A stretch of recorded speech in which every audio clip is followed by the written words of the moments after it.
This one, I actually watched the first couple seasons of this. I watched, and so a lot of the manga I cover on the channel, a lot of the stuff that I have looked at from The Masked Man, I haven't actually watched the show. I haven't dived into the bussy of the beautiful shows that he has talked about for the most part, with the exceptions to the Berserk ones that I have on the channel, and also that's it. I think most of the time I try to find stuff that I don't really have a deep understanding for.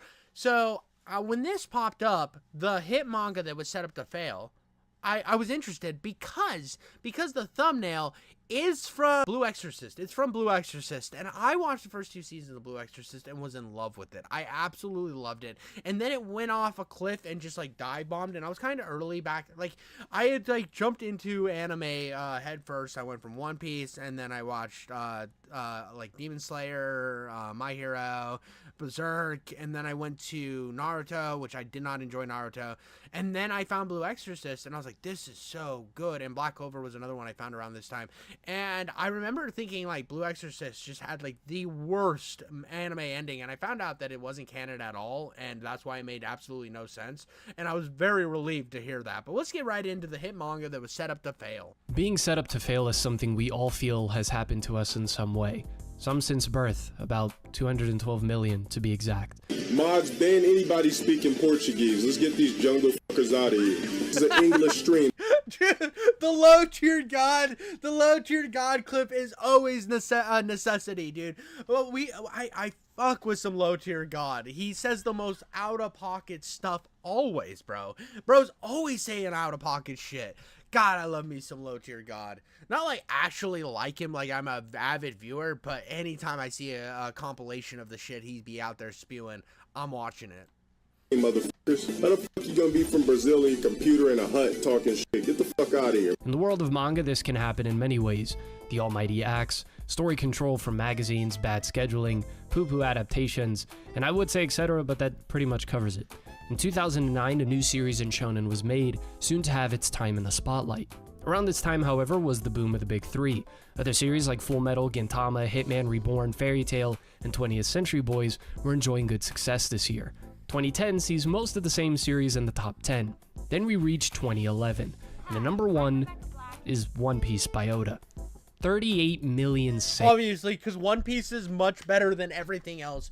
Like, here's the thing, dude. You look at Naruto, right? Naruto is garbage compared to One Piece. It's not even close. Naruto is basically, like, a sad, like... It's like that baby. Remember, have you guys played The Witcher 3? And you have to, like, escort that, like, abomination of a baby to its grave because he, like, beat it out of the womb or whatever?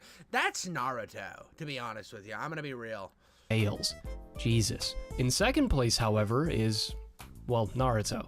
But right below that, we have Blue Exorcist. But by the next year, it would drop out of the top 10, and then eventually the top 30 very quickly, and its overall reputation being rather hit or miss. What caused this, and why do I think it was a series set up to fail? I feel like it's been a while, but this video is brought to you by Figurama Collectors. Known for their super high quality collector statues. Oh, dude, look at these statues. Like, here's the thing. I always see the statues, and when I was a kid, I was an action figure guy, and I always thought statues were fucking stupid because you couldn't articulate them. Like, I always thought of statues as something that you just put on your wall and, like, slowly jerk to, and you just, like, you're like, oh my god, her titties. That's all I ever thought about with statues. That's not my fucking grind. Not for me, but I mean, if you like statues, I guess this is the place for you. They have knocked it out of the park, once again with a Persona 5 piece portraying Joker versus Arson at the Casino of Envy. With 2 swappable portraits. Dude, I tried to fucking play the Persona games. Tried to play Persona 4. I also don't like turn-based combat already, but my buddy was like, oh, but the story's really fucking good though, dude. You should play it. And I tried to play it, dude. Fuck that game, bro. It's so boring. The story's interesting. The story's mad interesting. But there's nothing worse than sitting on your couch and then you're just laying on your couch just mashing the fucking A button to please get the fuck on with it. And 2 weapons for Joker, you can customize it a bit. And as always, an awesome base design that really makes it feel like there was love put into every bit of this. All right, let's get back to the actual video and stop looking at figures that he probably shoves up his ass. So we're gonna, okay, Masked Man doesn't seem like the fucking shove of figures up his ass type of guy, but you know those people exist. They have a bunch of scraping scar marks from just like endlessly shoving figurines up their ass and making sure to like tickle their prostate with the fucking head of the Joker. Out the anime for Blue Exorcist, but before any of the fans of the series have a heart attack, I did that after fully catching up with the manga. I'll harp on why that clarification needed to be stated in a bit. Blue Exorcist is made by Kazue Kato and follows Rin Okamura and his twin brother Yukio. This is the third video in a row covering shit in shonen that deserved better, and all have had twin brothers, which is an interesting coincidence. Rin and his brother are orphans taken in by Shiro Fujimoto, who's an exorcist. By the way, how hard the like characters are designed in this. It's just so good. I honestly think that there's a lot of shit out there that I don't give a fuck about. I don't like the design or whatever, but the story's interesting. This grabbed me by the fucking ass hairs, ripped them out, shoved them into my fucking eye socket, so I had to do that blinky thing like when you get an eyelash in, because I was just so stunned and just befuddled by how cool everything looked. But it turns out Rin has inherited the blue flame from his father, Satan. This, coupled with a disagreement, gets Shiro killed, and Rin joins a school for exorcists to learn how to control his power to then defeat Satan. His brother Yukio is a teacher in this academy for exorcists, and now they need to handle Rin's secret while dealing with the demonic threats. Optimistic vocal main character in a school setting using the power of the enemy against the enemy. The old reliable. Given this and its rather okay start, I'm understanding of those who would dismiss this series as something they have seen before. Hell, even during the time this series came out, but even more so now as time has gone on. But despite how you may feel about the first half of the story, the second half makes it totally worth it, another common thing these three videos have so far. The growth of a lot of the characters, especially Dante and Virgil over here, is largely based on information that is slowly given to them until what's happened in the recent chapters where the door gets kicked down and they have no choice but to confront who they are and where they're from. Corruption within the Exorcist organization, and the origin of... I actually really liked the world that was getting set up, and this is why I was really upset with the anime, right? So I got to where they just kind of end it. It felt like they had caught up to the manga, and they just were like, okay, we're just going to put an ending here. And my brother-in-law was like, yeah, that's exactly what they did. This is not canon whatsoever. They just capped it off until the manga got caught up. And I was like, that fucking sucks. That's retarded as shit. I'm going to go fucking smear poop on my chest and cry in the bathroom. But it was just kind of like this upsetting thing because I felt like it was really building to something massive and brilliant. And at the point, I haven't caught up on it. Now, I'm way behind on Blue Exorcist because it's been so long since I watched the series. Again, it's been a few years. It's been a couple years since I actually sat down and watched it. And I just loved this shit so fucking hard that I was so disappointed. And because I saw this brilliant fucking giant menagerie of brilliance that was going to be laid down on the tip of my fucking dick, like the Eye of Sauron just sucking my fucking nipples dry, and I just wanted to see it be birthed into a beautiful little baby, and I didn't think I was ever going to get that. So I'm glad that they started the anime back up, and I'm glad that that wasn't the actual end and they just fucking gave up on it forever, because that would have sucked. Because they do that with poop. That happens with anime all the time in manga, where the anime won't be doing very well. They'll fucking stop it forever, and you'll never get the conclusion that the fans actually deserve. Demons, and primarily Satan himself. More on that later. So the early chapters have a lot more value in retrospect. Even though the fights and characters in the beginning half are fun, it isn't anything conceptually unfamiliar. Rin and Yukio each have their own path when dealing with the reality of being Satan's children, and that, along with the mystery of things mentioned earlier, was the most interesting thing for me in the first half. Especially from Yukio's end, as the many scenes planted throughout paint a very complicated person with ups and lots of downs, constantly at war with himself. Rin later in the story has his own conflict that is emotionally impactful, but for the most part handles it in a way that I completely expected and I'm a bit familiar with, which is necessary for the dynamic and contrast between the two. So it's not that I wish Rin was a different character, but I found myself interested in resonating a whole lot more with Yukio. Although recent events have pulled me back into what will happen with Rin's character. It's also worth mentioning the other characters in the cast that have to deal with the truth of Rin's nature and Yukio's struggle with said nature. The cast as a whole has some interesting personalities, in particular Mephisto, who feels like a wild card throughout the manga, and leaves you always wondering what his final purpose in the story will be. If he is someone truly intent on helping the Exorcist, as he claims, or if he is simply playing the patient deceiver, waiting for his opportunity. Lewin, who is my second favorite character in the manga, I found to have a really captivating personality and struggle of connecting with others, but still wanting to protect people. A very good example of introducing a character and making them interesting in a short amount of time relative to the rest of the cast. Shiro, who is given a whole new context once the major flashback arc happens, which is the case for other characters like Shuro, who are completely redefined once given their backstory. I like it when backstories are a lot more than just simple explanations, but also add a whole new meaning, playing off our expectations and then subverting them. The time the story takes to set up the different pieces of the plot and characters ends up being one of its greatest strengths. But back in 2011, there was no way for people to predict and have the patience for all of the recent events. I say recent events because the manga is still ongoing, currently sitting at 157 chapters at the time of this recording. This is where the problems begin to arise. Not with it being monthly, but with the anime adapting the manga when it had around 14 chapters out. The first half of season 1 covers those chapters and then deviates to an anime original story, so the biggest piece of promotion for this series, half of it was filler.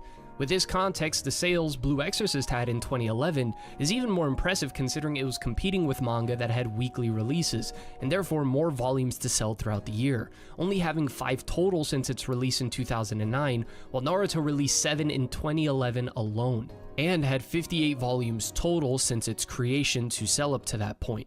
Still, the idea of adapting an anime with only 14 chapters served as a massive boost to its popularity at the time. In the long term, it was a terrible idea that would have a negative effect on the reception of the anime. Absolutely, absolutely. Because, I mean, I was fucking pissed. I was fucking pissed when I got to the end of Blue Exorcist because it just, and I didn't know about filler at that time. Like, I'd watched One Piece all the way through, right? I watched One Piece. I didn't skip any episodes. I didn't really look at a filler list. I watched every fucking episode. I was fucking hooked on One Piece. And I watched this, and this is one of the ones that I'd found out about filler. And then I watched, I think it was this and then Naruto that I watched after it because I needed a break from long ones. So I mixed this in there with, like, My Hero and stuff. And I didn't know what fucking filler was. So when I jumped into Naruto, and it was like Naruto, and I wasn't vibing with Naruto because I got into a filler arc and I fucking hated it. And then I went to Bleach, got to a filler arc, fucking hated it, stopped Bleach. And then my buddy was like, you need to give Naruto another chance. So I fucking jumped back into Naruto. Anyways, after I found out about filler, because he told me I needed to skip that shit, I looked at the filler arc, and it's just like, now I refuse to watch any anime. I just refuse to watch filler episodes, because I think they're all fucking AIDS. They're all fucking AIDS, and I just refuse to watch them. And there might be that off chance that it's better than the actual anime. It's like one of the best arcs in the actual anime. I haven't heard that be the case yet. But if I miss out on them, let me know in the comments below what some of the best fucking filler arcs are that maybe I'm missing out on by skipping. But from where I've been at, I've been pretty happy just skipping every one of these like cringe ass filler arcs. Anime, the reputation of the manga in future seasons, thus crippling the main source of promotion down the line. Imagine watching an anime of your favorite manga, and halfway through what is a pretty good adaptation of the early part of the story, it just fucks off and does something completely different. Not only would this bother you— Bleach did that so bad, bro. I think it was like the Bount arc. And like, I think, here's the thing. I think early Bleach, like the first season's okay. And then it like the Bount arc fucking sucks, dude. It lines up 8,000 penises and it's just all blah, blah, blah, blah, blah. It's playing him like a fucking harmonica. It's harmonica jizz in the mouth, dude. It's so bad. But also steer you away from season 2, unless you picked up news that it was going to follow the canon, since you could just stick to the manga. For those that were introduced to Blue Exorcist via the anime, you would see a rushed, unsatisfying end and probably not care for the manga unless you caught word that it was different. But even then, you would have to wait years for the story to really offer its best.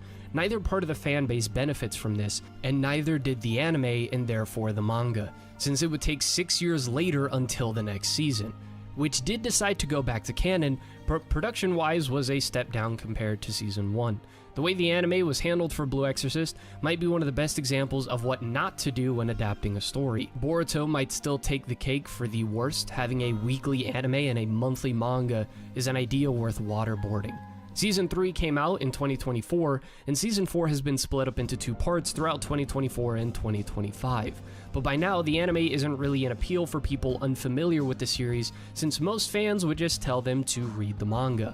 One might be inclined to think, hey, the long wait between anime seasons isn't new. We saw this with Attack on Titan. The difference, Mr. or Mrs. Imaginary Person, is Attack on Titan Season 1 received a far greater reception and became super mainstream, to the point it came close to outselling One Piece in 2013 despite being a monthly manga, and getting super close in 2014 to outselling it. Attack on Titan was too big to fail, despite people hating the long wait time between seasons, and then the whole Season 4 Part 87 bullshit. Blue Exorcist did not have that massive pull and groundbreaking anime to be afforded the luxury of a wider audience's patience. A mix of the time the story takes itself, coupled with the... And I think this is what, like, I mean, you could even use this comparison, because I didn't even know Blue Exorcist new seasons dropped until one day I was like, God, I wish they did more Blue Exorcist, because I really enjoyed that. And I looked, and there was all these fucking new episodes. I was like, holy shit. And I think I watched season...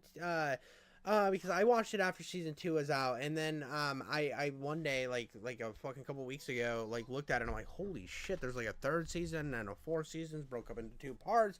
What is even going on here? What do we even got? It's been so long since I watched this fucking little Jizz Falcon that what am I supposed to do here?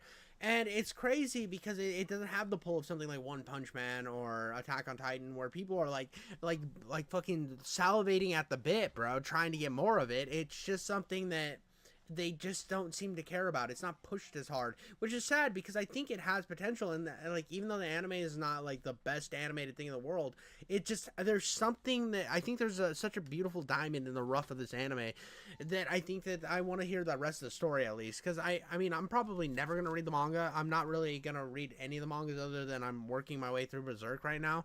But I would rather just chill when I'm like editing videos, like clipping videos for my channel, or making thumbnails. I'd much rather have that and then watch the anime in the background. That's how I consume most of my anime.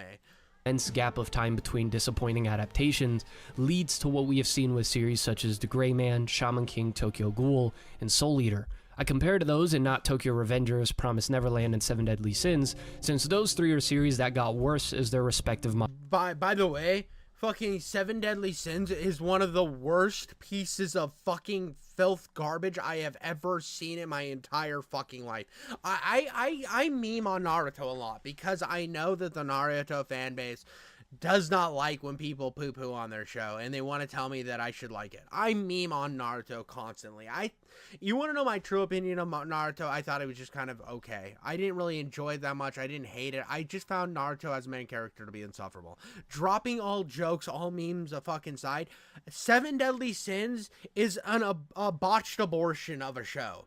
I don't understand how anybody fucking likes it. I tried. I watched the whole fucking thing waiting for it to get good because I saw that it was a very popular show. I do not like Seven Deadly Sins. I think every time it starts to lead to a direction that's going to be cool, it shits the bed all over itself. It only had one character that was cool. It was like the Pride character, and his the way he went out was awesome. That was it. That was the only reason. I really didn't like Seven Deadly Sins.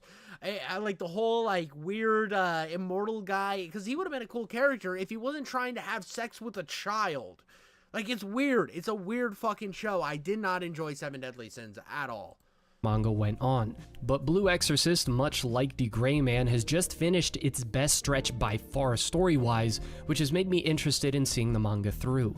The monthly wait might be a bit much for some, but I prefer monthly over whenever the fuck got... By the way, I've been trying to work my ass through The Gray Man. Cheer, it's a lot, dude. And I don't hate The Gray Man. I think it's actually pretty interesting. I like the characters that are being set up, but it's a lot to get through, man. It is a lot of... I mean, it feels really repetitive at the beginning, which I think is one of the biggest problems with Bleach, too, is Bleach is incredibly repetitive at the beginning, and I don't think it really ramps up until later, which is fine. I think it's absolutely fine. But come on, dude, it is like the Gray Man's good. It's just I keep having this thing where it feels like he loses focus, and then he comes back into it. And I just got to where, they're trying to find. Grayman's trying to find his the guy who taught him how to do everything, and he meets this other teacher guy who dies. That's where I'm at. You guys might know all the names and shit. I haven't watched the Gray Man in a while. It's something I when I don't have anything else to watch, I pop back to the Gray Man because it's not one that I'm like actively like this is my shit yet. It's something that I like, but I'm not obsessed with, so I pop in and out of it. But I have not been able to get myself to sit through the whole show yet. God feels like loving me again. Still, Blue Exorcist has one of my favorite characters in shonen in Yukio, and stellar artwork when it comes to the manga. I'm sorry if I didn't bring that up earlier in the video, but genuinely, the artwork in Blue Exorcist is fantastic, along with a powerful yet tragic romance revealed later on, playing into a portrayal of Satan that I did not expect, but was super well done. The best or worst part, depending on who you ask, is there is still more to be done with Rin's journey and the story as a whole. If there was any time to give Blue Exorcist a chance, I would say now would be the best time since it is starting a new arc and just finished an insane one. Despite its unfortunate circumstances, Blue Exorcist has a devoted fan base and a story that has been... Absolutely. This is something I saw, and this is why I had faith that Blue Exorcist would come back. I actually had more faith that Blue Exorcist would come back over Black Clover, because when I looked it up, because I was super mad that it ended the way it did, when I looked it up and I saw that there was just people chomping at the fucking bit. Dude, they were spreading their fucking, like, menstruation-covered fucking wings, bro. And flying in, just begging for more Blue Exorcist. I'm like, I think we're gonna see more of this before we see more Black Clover. And I was right. I mean, even though I actually had somebody tell me that Black Clover is just like magic Naruto, and I think that's a fair assessment. But I think that they do the characters way better than fucking Naruto because they're not insufferable fucking dickheads. And that's the thing. I think Black Clover is really good, but I don't think it hits quite as hard as Blue Exorcist in terms of world building. I mean, it's got some good world building, but it kind of does that shonen anime. We're just gonna chill around for a bit, and I think that this one every second. It wants to pull you in, and the stylistic choices in it are so interesting, and that's why I personally like Blue Exorcist a bit better than Black Clover, even though I'm a huge Black Clover fan. I mean, we're talking about like some top tier stuff right here, but I do think that there's an appeal to this that's just so fucking interesting that keeps me coming back. Getting better and better. And I think there is some value in seeing the production behind grand series such as this, and despite all the setbacks it has, it's still going on strong today. Well, another absolute fucking banger. An absolute fucking banger from the Masked Man, bro. Absolute fucking hardcore. I mean, we're slamming butts into nuts and getting another banger from the Masked Man. I found this really interesting. I do like that I covered some fucking Blue Exorcist on the channel because, like I said, dude, I am a fan of Blue Exorcist. I think it is an incredibly interesting world, and I like the dynamic between the two brothers. How one is trying to follow the steps of the guy who raised them, and the other is just felt like an outcast and is like leaning into his devil powers and shit. I just really enjoyed it. I need to finish it. I really need to finish it. But that's all I got on that one, guys. Thank you so much, and like and subscribe, and make sure to come for me, baby.